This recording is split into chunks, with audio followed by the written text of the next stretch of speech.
सोलापूर शहर मध्य विधानसभा प्रभाग 21 परिसरातील सामाजिक कार्यकर्ते इस्माईल मकानदार यांनी आपल्या सहकाऱ्यांसह शिवसेना उद्धव बाळासाहेब ठाकरे पक्षात प्रवेश केला।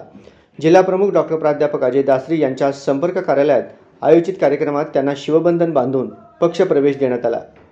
या प्रसंगी शिवसेना पदाधिकारी व परिसरातील देशप्रेमी मुस्लिम बांधव मोठ्या संख्येने उपस्थित होते।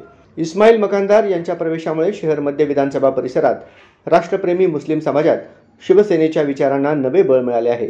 पक्षप्रमुख श्री उद्धव ठाकरे यांच्या नेतृत्वावर वाढता विश्वास व्यक्त करत अनेक मुस्लिम बांधव शिवसेनेच्या झेंड्याखाली एकत्र येत आहेत। या उपक्रमासाठी सातत्याने प्रयत्न करणारे पत्रकार व शिवसैनिक सिकंदर नदाफ यांच्या मेहनतीला यश आले असून शहर उत्तर व शहर मध्य मधील मुस्लिम समाजाला शिवसेनेच्या भूमिकेशी जोडण्याच्या त्यांच्या कार्याचा विशेष उल्लेख करण्यात आला आहे। जिल्हा प्रमुख डॉक्टर प्राध्यापक अजय दासरी यांनी सर्वांचे मनपूर्वक स्वागत करून भविष्यातील संघटनात्मक कार्यासाठी शुभेच्छा दिल्या। यावेळी अंबादास चव्हाण, सुशील उपलब, महबूब पठाण, सिकंदर नदाफ, छत्रपती संभाजी महाराज ब्रिगेडचे श्याम भैया कदम उपस्थित होते।